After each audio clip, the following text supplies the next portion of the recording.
The Mafia boss had ruled the underworld for 3 decades. Untouchable, merciless, absolute. But there was one secret buried beneath the silk sheets of his fortress mansion. He was paralyzed. No movement, no voice, no ability to stop his own family from dividing his empire while he watched. Helplessness was the price he was paying for a lifetime of making enemies, even within his own bloodline. That night, the new maid entered his chamber as his children celebrated downstairs. She was silent, efficient, invisible. Just another servant in a house full of ghosts. Until her hands froze while adjusting his pillows. Her eyes locked onto the base of his skull. She leaned closer, fingers trembling. Then she whispered something he couldn't answer but could feel burning through his paralyzed body.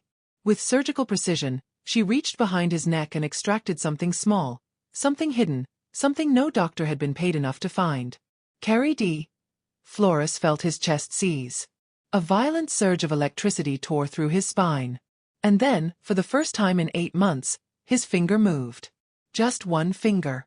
The most feared man in the city realized the greatest betrayal of his life, and his only chance at survival, had just come from the one person no one bothered to notice. Stay with me until the end, because what he discovers about who put him in that bed will shatter everything he built. Before we begin, don't forget to like this video. Hit subscribe and comment where you're watching from. Now, let's get started. Carrie D. Flores owned the shadows.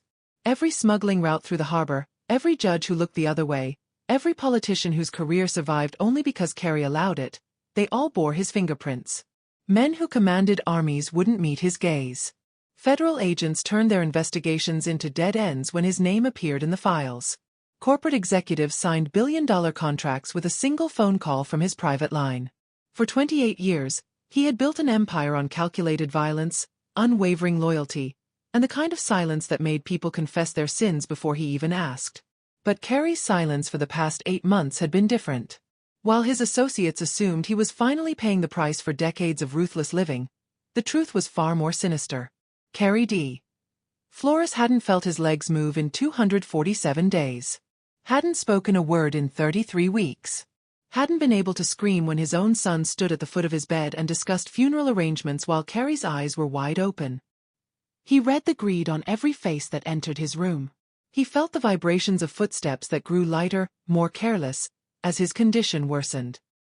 He understood the language of betrayal written in the smiles of his children better than any testimony could have shown him. The Flores estate stood like a mausoleum on 12 acres of manicured silence. 42 rooms of imported marble, original Renaissance paintings, and security systems that cost more than most people's homes. Cameras monitored every hallway. Armed guards rotated shifts at every entrance. And somewhere within those walls, Carrie existed in a prison of his own flesh, running his criminal empire through the only thing he had left: his mind. His master bedroom occupied the entire east wing. Floor-to-ceiling windows overlooked the city that had once trembled at his name. The hand-carved bed had been the setting for strategic decisions worth hundreds of millions and conversations that determined who lived and who simply disappeared. In that bed now lay Carrie, dressed in silk pajamas that cost more than most people earned in a month, his body a tomb, his eyes the only weapons he had left. The household staff moved through the mansion like pallbearers at a funeral that wouldn't end. They understood the rules that had evolved over the past months. No sudden sounds near the master bedroom. No unnecessary conversations. No hope in their expressions when they looked at the man who used to control their world. Carrie's family preferred the atmosphere somber, clinical, final. Death belonged in that bedroom. Life was happening everywhere else. They think I'm dying. I can see it in the way my daughter checks her watch when she visits, calculating how many more obligatory bedside hours she'll need to log before the reading. I can see it in how my son lingers near the doorway instead of approaching the bed, as if death might be contagious, as if guilt has a smell he's afraid I'll recognize on his expensive cologne. 8 months, 2 weeks, and 3 days. That's how long I've been buried alive in this body. The ceiling has 17 wood panels. I know because I've counted them 4,632 times. The crack in the corner molding looks like a snake. Some days it looks like a noose. Most days it looks like both. This is what absolute power reduces to. A grown man making shapes out of ceiling stains like a child finding animals in clouds. They don't know I can hear everything. Dr. Reeves thinks the stroke damaged my cognitive function. He uses that sympathetic voice doctors reserve for vegetables and terminal patients, speaking about me like I'm already a corpse requiring only the formality of a death certificate. He's comfortable, Reeves tells my children. Comfortable. As if this silk-sheeted tomb is some kind of luxury vacation from consciousness. I hear the nurses gossip when they think I'm sleeping. I hear the lawyers discussing asset liquidation in the hallway. I hear my youngest grandson ask his mother when grandpa is going to stop breathing so they can get the big house with the pool. He's 7. Already counting my money. I'd be proud if I wasn't so goddamn furious. The worst part isn't the paralysis. It's the clarity.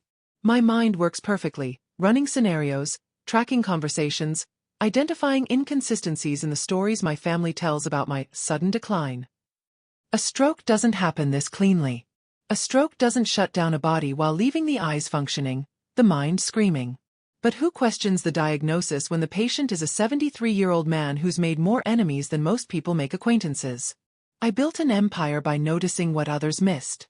The nervous twitch. The delayed answer. The invoice that doesn't quite add up. Now I'm noticing things about my own execution. The way my vitals never actually crash despite Dr. Reeves' grim prognosis. The specific medications that keep me sedated but stable. The timing of this medical emergency. Exactly 3 weeks before I was scheduled to sign documents that would have restructured everything. Someone put me here. Someone who knew exactly which drugs to use, which doctor to buy, which symptoms to fake. Someone close enough to access my food, my drink, my private spaces. Someone who looked me in the eye and smiled while poisoning my nervous system into submission. I just can't move enough to prove it. Can't speak enough to accuse them. Can't do anything except lie here and watch my life get dismantled by the people I spent decades protecting. The people I killed for. The people who are now killing me with patients and prescription medications. They're planning the funeral. I heard them discussing flower arrangements yesterday. White lilies. My daughter said I'd have wanted white lilies. I hate white lilies. I've always hated white lilies. But dead men don't get to correct the record. Not yet. The new maid arrived on a Tuesday. I know because Tuesdays are when my physical therapist doesn't come. Budget cuts, my son claimed, though I know he's been pocketing the money. She's different from the others. She doesn't avert her eyes. Doesn't rush through the room like it's contaminated. She moves with purpose, but there's something else. Precision. The kind that comes from training, not just employment. Tracy D. Ferrante. I caught her name when the head housekeeper introduced her. She's young, maybe early 30s, with the kind of face that's learned to be forgettable. Exactly the type who could disappear into any room, any background. Exactly the type I would have hired for reconnaissance work in my former life. She's been here 3 days, and she's already broken protocol twice. Yesterday, she adjusted my pillows without asking the nurse first. This morning, she stayed in my room 7 minutes longer than necessary, tidying the same nightstand 3 times while her eyes kept drifting to the monitors beside my bed. She's studying something. Reading data. Making calculations that have nothing to do with dusting furniture. Now it's 2:47 in the morning. The guards changed shifts 18 minutes ago. My night nurse is downstairs stealing leftover wine from the kitchen. She does this every Tuesday and Thursday. The house is as quiet as it's been in months. The door opens. Tracy enters without turning on the overhead lights. Just the small lamp in the corner. She approaches the bed, and for the first time in 8 months, someone looks directly into my eyes and sees me. Not a dying man. Not a vegetable. Me. Your pupils are reactive, she whispers. Your vitals are stable. Blood pressure normal. Respiratory function perfect. She pauses. You're not dying, Mr. Flores. You're being held hostage. My heart rate spikes on the monitor. She notices. Nods slightly. I saw the medication list. Vecuronium derivatives. Neurological suppressants. Someone's keeping you paralyzed. Her hand moves to my neck, fingers probing gently behind my ear, down to the base of my skull. She stops. Presses slightly. I feel pressure. The first real sensation in months. And someone's making sure you stay that way. She pulls something from her apron. In the dim light, I see the glint of a scalpel. Every instinct screams at me to move, to fight, to do something. But I can only watch as she leans closer. I'm a trauma nurse. Was. Before this. Her voice is steady. Clinical. I specialized in emergency neurological procedures. I've seen devices like this before in black market medical journals. Micro-neuroblockers. Embedded subcutaneously. Sends electrical pulses that disrupt motor neuron function. Makes paralysis look like pathology. The scalpel touches my skin. This is going to hurt, Mr. Flores.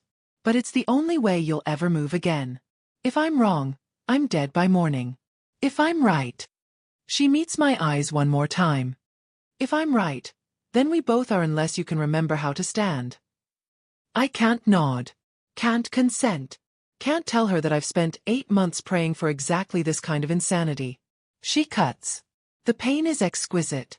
Real. Alive. She works quickly. Finger steady. Pressure exact. I feel her extract something small, metallic. The device pulses once in her palm. Then goes dark. For 3 seconds. Nothing happens. Then my chest convulses. Every nerve ending catches fire simultaneously. My finger. My goddamn finger. Twitches. The sound I make doesn't qualify as speech, but it's the first voluntary sound I've produced in 247 days. Tracy's hand covers my mouth. Quiet. They'll hear. My eyes water. My throat burns. My finger curls into a fist so weak it wouldn't threaten a child. But it's mine. It moves because I told it to. The maid with the scalpel just performed a resurrection. Now comes the hard part. Staying alive long enough to find out why. Day 1 of being alive again feels like dying in reverse. Every muscle fiber remembers how to work but has forgotten why it should bother. Tracy returns at 4 a.m. with what she calls physical therapy, hidden inside a cleaning cart. Resistance bands disguised as mop handles. Grip strengtheners that look like scrub brushes. A woman who thinks like a smuggler. Flex your toes, she whispers, her hand on my ankle beneath the sheets. Don't move the whole foot. Just the toes. It takes me 11 minutes to make my big toe shift half an inch. 11 minutes of concentration so intense I taste blood from biting the inside of my cheek. When it finally moves, the victory feels both monumental and pathetic. I've authorized executions with less effort than it takes me to wiggle a toe. She works my legs in micro-movements, each one calibrated to avoid detection by the monitors. If my heart rate spikes too much, questions get asked. If my blood pressure drops, nurses come running. We're operating in the margins of medical oversight, making my body come alive in increments small enough to disguise as machine error. Why? The word comes out as breath, not sound. But she hears it. Why am I helping you? She continues massaging circulation back into my calf. Or why did someone paralyze you? I manage a blink. Twice. The code we've established for the second option. You were supposed to sign something. 3 weeks before your stroke. She doesn't look at me, keeps her hands moving in case someone's watching through the doorway. A treaty. Peace accords with the Chen family. Would have ended 30 years of territorial war. Millions in weapons contracts gone. Protection rackets. Dissolved. Your son Marcus stood to lose his entire operation. Marcus.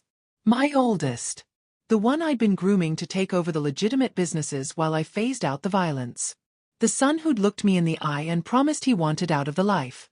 He couldn't kill you outright, Tracy continues. Too many questions. Too many people who'd want revenge on your behalf. But if you died slowly, naturally, after signing power of attorney over to him. She finally meets my gaze. Then he gets the empire without the peace treaty. Gets to play grieving son while dismantling everything you were trying to build. My jaw trembles. Moves. Opens slightly. How do you know? She produces a protein shake disguised as cleaning solution. Helps me take microscopic sips through a straw. Because I've been reading your medical files. Because I've been listening to your family celebrate your impending death. Because I watched your son pay Dr. Reeves $250,000 in the parking garage last week. The shake tastes like chalk and resurrection. Each swallow is a negotiation between my throat and my will. And because, she adds, her voice dropping to something harder, colder, my father spent 18 years in prison for a murder he didn't commit. Your testimony put him there. Victor Ferrante. You remember that name, Mr. Flores? I do. Vice cop who got too close to my distribution network. I'd framed him for killing his own partner. It had been efficient. Necessary. Business. He died in prison 6 months ago, Tracy says. Never got to meet his grandchildren. Never got his name cleared. She adjusts my pillow with hands that could easily smother me instead. So yes, I know exactly who you are. What you've done. What you deserve. My eyes ask the question my mouth can't form. Why save you? A smile without warmth crosses her face. Because dead men can't face justice, Mr. Flores. And I didn't spend 3 years planning this just to let your son give you the easy way out. You're going to live. You're going to recover. You're going to take back everything Marcus stole. She leans close enough that I can see the rage she's been hiding behind professional competence. And then you're going to answer for every life you destroyed. Starting with my father's. Marcus arrives at 11 p.m. on day 4. Late enough that the nurses have finished their rounds.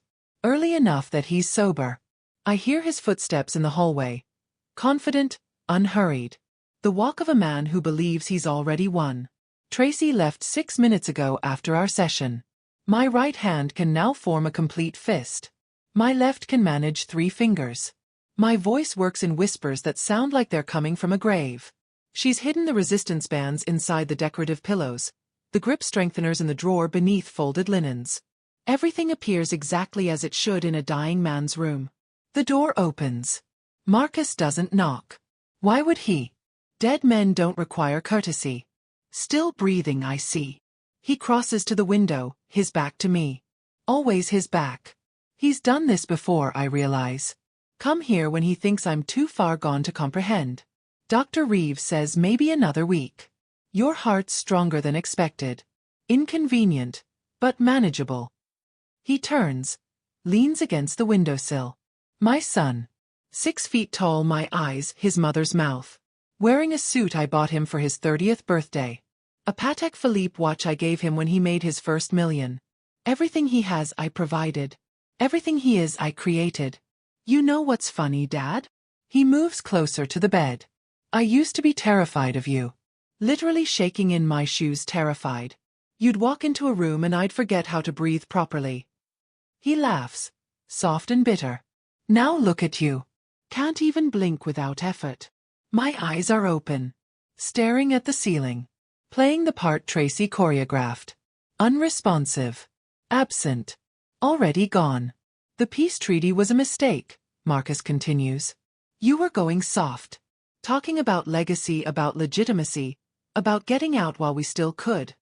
He sits on the edge of my bed. The mattress dips with his weight. But that's not who we are.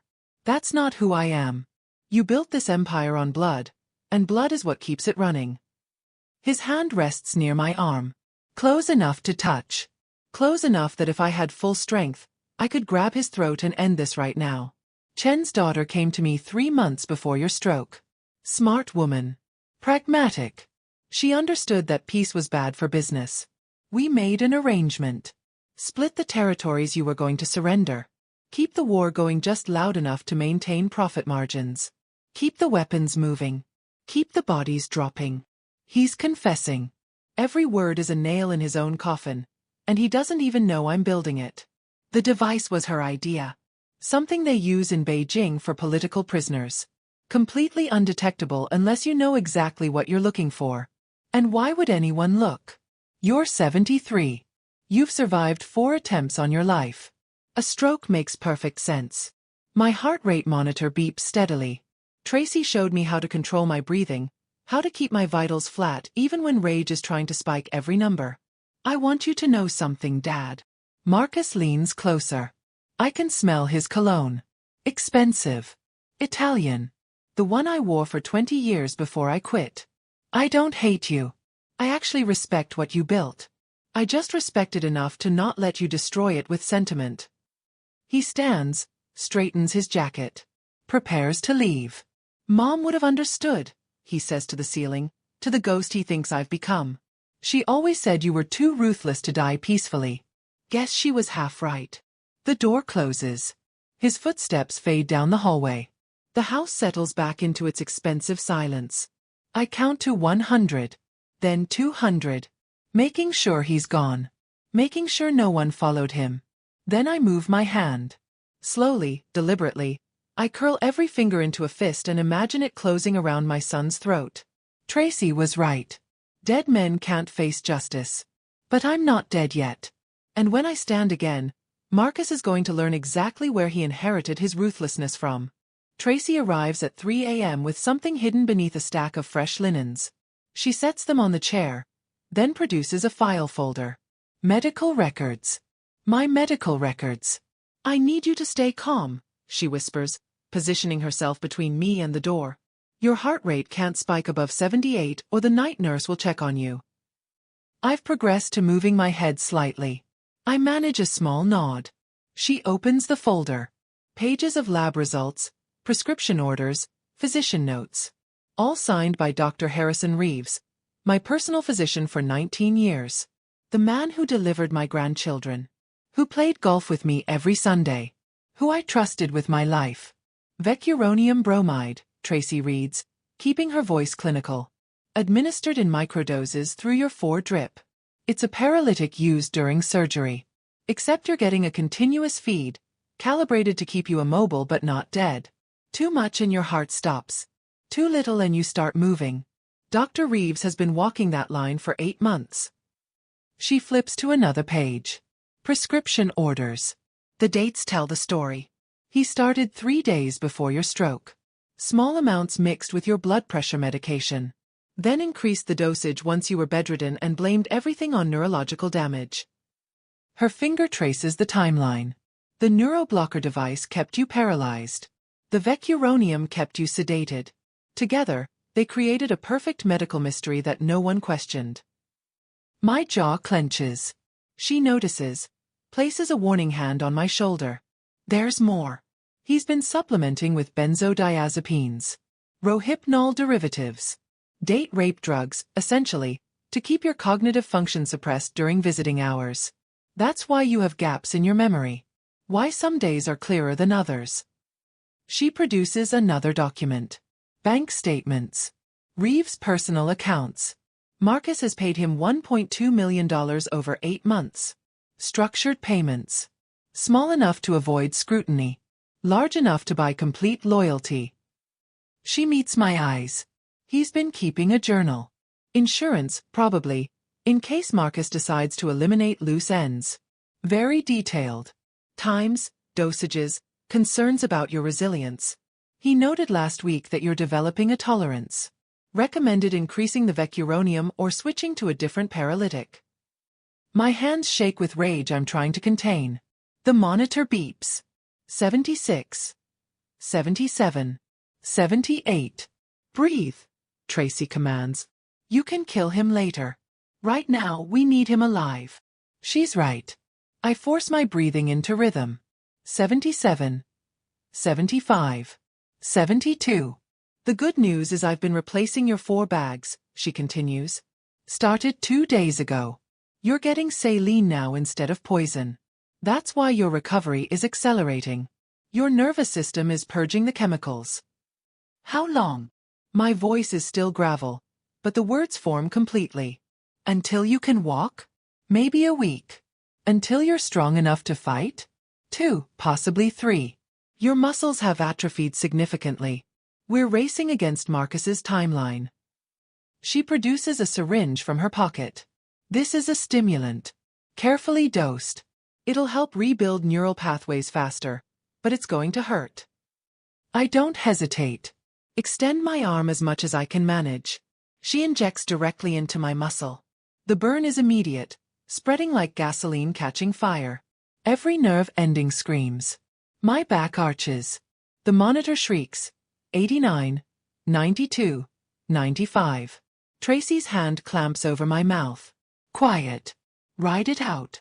30 seconds of agony. Then it settles into a deep, nauseating throb.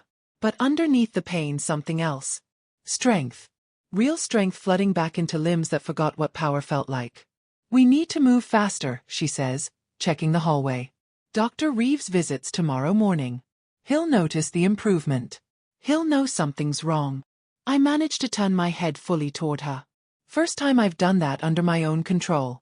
Then we make sure he doesn't leave this room with that knowledge. Tracy's smile is cold and approving. Now you're thinking like someone who wants to live. I'm thinking like someone who's kept a list for 8 months. Each word gets easier. And Dr. Reeves just moved to the top. Tracy arrives at 3 a.m. with something hidden beneath a stack of fresh linens. She sets them on the chair, then produces a file folder. Medical records. My medical records. I need you to stay calm, she whispers, positioning herself between me and the door. Your heart rate can't spike above 78 or the night nurse will check on you. I've progressed to moving my head slightly. I manage a small nod. She opens the folder. Pages of lab results, prescription orders, physician notes. All signed by Dr. Harrison Reeves, my personal physician for 19 years. The man who delivered my grandchildren. Who played golf with me every Sunday. Who I trusted with my life. Vecuronium bromide, Tracy reads, keeping her voice clinical. Administered in microdoses through your 4-drip. It's a paralytic used during surgery. Except you're getting a continuous feed, calibrated to keep you immobile but not dead. Too much and your heart stops. Too little and you start moving. Dr. Reeves has been walking that line for 8 months. She flips to another page. Prescription orders. The dates tell the story. He started 3 days before your stroke. Small amounts mixed with your blood pressure medication. Then increased the dosage once you were bedridden and blamed everything on neurological damage. Her finger traces the timeline. The neuroblocker device kept you paralyzed. The vecuronium kept you sedated. Together, they created a perfect medical mystery that no one questioned. My jaw clenches. She notices, places a warning hand on my shoulder. There's more. He's been supplementing with benzodiazepines. Rohypnol derivatives. Date rape drugs, essentially, to keep your cognitive function suppressed during visiting hours. That's why you have gaps in your memory. Why some days are clearer than others. She produces another document. Bank statements. Reeves' personal accounts. Marcus has paid him $1.2 million over 8 months. Structured payments. Small enough to avoid scrutiny. Large enough to buy complete loyalty. She meets my eyes. He's been keeping a journal. Insurance, probably, in case Marcus decides to eliminate loose ends. Very detailed. Times, dosages, concerns about your resilience. He noted last week that you're developing a tolerance. Recommended increasing the vecuronium or switching to a different paralytic. My hands shake with rage I'm trying to contain. The monitor beeps. 76. 77. 78. Breathe, Tracy commands. You can kill him later. Right now, we need him alive. She's right. I force my breathing into rhythm. 77. 75. 72. The good news is I've been replacing your 4 bags, she continues. Started 2 days ago. You're getting saline now instead of poison. That's why your recovery is accelerating. Your nervous system is purging the chemicals. How long? My voice is still gravel, but the words form completely. Until you can walk? Maybe a week. Until you're strong enough to fight? 2, possibly 3. Your muscles have atrophied significantly. We're racing against Marcus's timeline. She produces a syringe from her pocket. This is a stimulant. Carefully dosed. It'll help rebuild neural pathways faster, but it's going to hurt. I don't hesitate. Extend my arm as much as I can manage. She injects directly into my muscle. The burn is immediate, spreading like gasoline catching fire.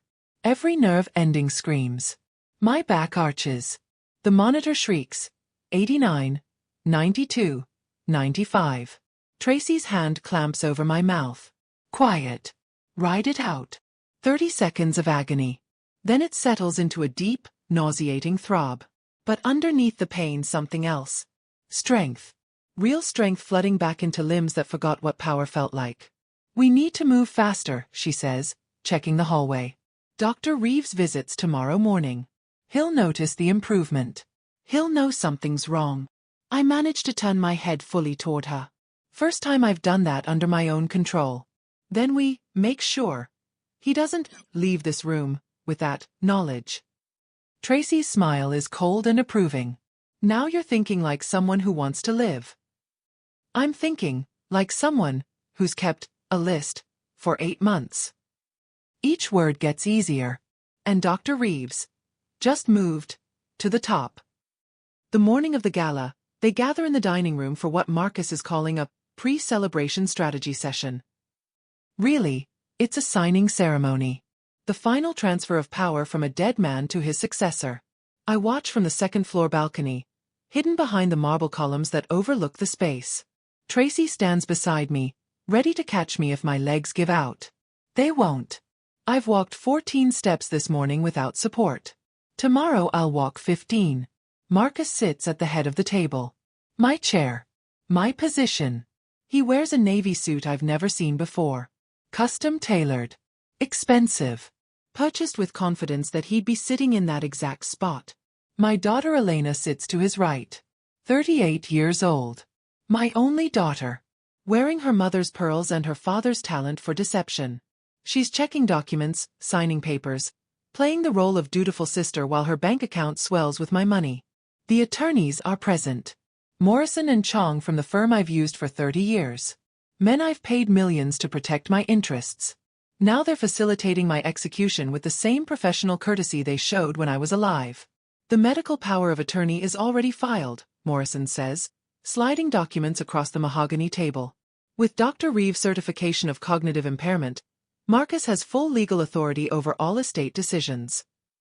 And the trust restructuring? Elena asks. Complete. Once these final signatures are obtained, the assets transfer to the new corporate structure. Marcus as primary executor, Elena as secondary. Clean. Legitimate. No red flags for the IRS or anyone else. I watch my son sign his name 17 times. Each signature is another theft. Another piece of my life being legally stolen while I'm still breathing. What about the Chen agreement? This from Elena. She's always been the pragmatist. Marcus leans back in my chair. Comfortable. Entitled. Finalized last night. We split the harbor territories. They get the North Docks. We keep the South. Weapons contracts continue. The peace treaty dies with Dad. And if someone questions the timing? Chong asks. The convenient nature of his stroke 3 weeks before the original treaty signing? Who's going to question it? Marcus spreads his hands. He's 73. He's been running a criminal empire for 3 decades. Stress-induced stroke is the most logical conclusion. Besides, Dr. Reeves has documented everything. The medical record is airtight. Dr. Reeves. Who isn't here? Who didn't show up for his appointment yesterday morning? Who called Marcus to report he was feeling unwell? Who doesn't know that unwell will be a permanent condition once I'm strong enough to make house calls? Elena signs her sections. 22 signatures. Each one a betrayal. I memorize them all. Tonight, we make the announcement, Marcus continues. Everyone who matters will be here. We present a united family front. Mourning but strong. Respectful of Dad's legacy while moving forward into a new era. He pauses. By midnight, this becomes official. The Flores Empire under new management. To new management, Elena raises a glass of my wine. My 1982 Bordeaux that I was saving for my granddaughter's wedding. They toast. They smile. They discuss dividing my kingdom like I'm already in the ground. Tracy's hand touches my elbow. We should go. You need to rest before tonight. I don't move. I watch them finish their meeting. Watch them gather their documents. Watch them leave my dining room like they own it. Because legally in 6 hours they will. Marcus is the last to leave. He pauses at the doorway, looks back at the empty table. For a moment, something crosses his face. Regret. Doubt. Then it's gone, replaced by the cold calculation I recognize because I taught it to him. Sleep well, Dad, he says to the empty room. To the ghost he thinks is still trapped upstairs. Tonight's your last night as king. The door closes. The house settles into silence. I turn to Tracy. My legs hold. My hands are steady. My voice is strong. Get me dressed, I tell her. I have a coronation to attend. The ballroom glitters like a mausoleum decorated by people who've forgotten what death actually looks like. Crystal chandeliers. Ice sculptures. Champagne towers that cost more than most people earn in a year. 73 guests dressed in black and silver. Mourning attire that somehow looks celebratory. My family has always had a talent for making funerals feel like parties. I watch from the top of the grand staircase. Tracy stands 3 steps below, ready to support me if needed. I won't need it. I've walked 42 steps today. I'll walk 43 into my own resurrection. Marcus stands at the front of the room, microphone in hand. He's mid-speech. Talking about legacy. About leadership. About the difficult transition ahead. The crowd listens with the practiced attention of people who know which side their bread is buttered on. My father built an empire on strength, Marcus says. On vision. On the understanding that power requires sacrifice. Tonight, as we prepare to move forward, we honor that sacrifice by ensuring his life's work continues. Elena stands beside him, elegant in black Valentino, playing the grieving daughter while her account holds $17 million she didn't earn. Behind them, Morrison and Chong hold leather folders. The final documents. Waiting for signatures that will make this theft legal. Dr. Reeves is absent. Officially, he's ill.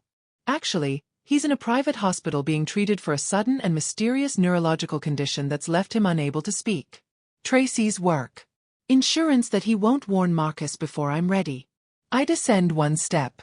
The movement catches no one's attention. Everyone's watching Marcus.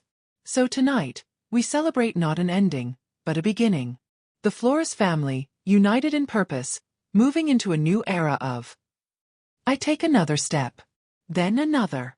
The sound of my footsteps on marble shouldn't be audible over the ambient noise, but somehow the room starts to quiet. People sense something. That animal instinct that recognizes a predator even when they can't see it yet. Marcus continues talking, oblivious. My father would have wanted us to. Would have. My voice cuts through the ballroom like a blade through silk. Interesting tense, Marcus. Implying past possibility. Suggesting I'm already gone. The room goes silent. Not the polite silence of an attentive audience. The absolute silence of shock creating a vacuum where sound can't exist. Every head turns. 73 pairs of eyes find me on the staircase. 73 expressions shift from confusion to recognition to horror. Some of them gasp. Several take physical steps backward. One woman drops her champagne flute. The crystal shatters like the reality they thought they understood. I descend another 3 steps. Steady. Controlled. Each step a message. Marcus has gone white. The microphone hangs loose in his hand. Elena grips the podium like it's the only thing keeping her upright. Don't stop on my account, I continue, my voice carrying across the space with the authority I've spent 30 years perfecting. Please. Continue telling everyone what I would have wanted. Since you've become such an expert on my preferences during my 8-month vacation in my own body. I reach the landing. Pause there. Let them see me fully. Let the reality settle. The dead man is walking. The king has returned to his throne. Especially the part about the peace treaty, I add, looking directly at Marcus. The one I was going to sign. The one that would have ended the war. The one that 3 weeks before I could finalize it, I mysteriously suffered a stroke. I smile. It's not a kind expression. Tell them about that treaty, Marcus. Tell them what happened to it. He can't speak. His mouth opens, closes. No sound emerges. No. Then allow me. I descend the final steps. Tracy moves with me, but I don't need her support. Not physically. Not anymore. 8 months ago, my son decided that peace was bad for business. That my legacy was worth more divided than unified. That a paralyzed father was more useful than a living one. I'm on the ballroom floor now. Walking through the crowd. They part like the sea, none of them willing to touch me. Ghost or man, they're not sure. Either way, I'm dangerous. So Marcus made a deal. With Dr. Harrison Reeves, who's been poisoning me with vecuronium bromide since March. With the Chen family, who provided a neuroblocking device that made paralysis look like pathology. I stop in front of my son. We're the same height now. Eye to eye. with anyone willing to help him bury his father alive. Marcus finds his voice. Barely. Dad. You don't understand. You were dying anyway. We were just what? Helping me along? Making it comfortable? I lean closer. I heard every word you said over my paralyzed body, Marcus. Every confession. Every plan. Every betrayal. You want to know what 8 months of being buried alive teaches you? I don't wait for an answer. It teaches you exactly who deserves mercy. The room holds its breath. And son. I take the microphone from his hand. You're not on that list. The trials take 3 days. Not legal trials. I've never trusted courts to deliver the justice I require. These are the kind that happen in private rooms with witnesses who understand that what they see stays buried or they join it underground. Marcus goes first. I strip him of everything. Titles, accounts, properties, the Patek Philippe watch I gave him. He keeps his life, but only because death would be mercy. Instead, he gets exile. Shanghai. The Chen family has agreed to host him. They find the irony amusing. So do I. He'll spend the rest of his days working for the organization he tried to betray me with, knowing I orchestrated every moment of his fall. Elena is smarter. She returns her 17 million, produces documents proving she tried to stop Marcus twice, provides recordings of arguments I never knew happened. It's not enough to earn forgiveness, but it's enough to earn distance. She gets the legitimate businesses, hotels, restaurants, real estate holdings. The clean money. She'll never touch the empire again. We both understand that's generous. Dr. Reeves receives a different kind of judgment. His medical license, revoked. His assets, seized. His neurological condition, permanent. He'll spend his remaining years experiencing the same prison I did, except his cell is his own body and no one's coming with a scalpel to free him. Tracy made sure the poetic justice was precise. The attorneys get to choose. Work for me under new terms with complete transparency, or find themselves explaining their role in fraud to bar associations and federal prosecutors. Morrison retires immediately. Chong stays. Chastened. I respect pragmatism. The restructuring takes 2 weeks. I dismantle everything Marcus built, root and branch. The weapons contracts, terminated. The territorial wars, ended with the peace treaty I intended to sign 9 months ago. The protection rackets and drug routes, eliminated systematically. Some of my oldest lieutenants resist. They find new employment opportunities in federal prison. What remains is smaller but cleaner. Import-export through legitimate channels. Security consulting for corporations who understand discretion. Real estate development in neighborhoods that need investment, not exploitation. I'm not becoming a saint. I'm becoming smart. Legacy means something different when you've been dead and came back. The mansion feels different now. Quieter. Less like a fortress, more like a home. Most of the staff remains, but the rules have changed. Tracy changed them. She's standing in my office when I enter. Not cleaning. Not adjusting pillows. Standing at the window that overlooks the city, hands clasped behind her back. The posture of someone who belongs. Victor Ferrante, I say. Your father. I've had my people review his case. She turns. Her expression is carefully neutral. The evidence that convicted him was fabricated. My testimony was perjured. The murder was committed by a man named Santos who died in 2019. I place a folder on the desk. I've prepared a full confession. Testimony that will reopen the case posthumously. Clear his name. Establish a trust fund for his grandchildren he never met. It won't bring him back, but it's what I can offer. She doesn't move. Doesn't speak. I'm also offering you something else. I gesture to the second chair behind the desk. The one that's been empty since my wife died. A seat at the table. Not as staff. As a partner. You saved my life. You gave me the chance to fix what I'd broken. That deserves more than gratitude.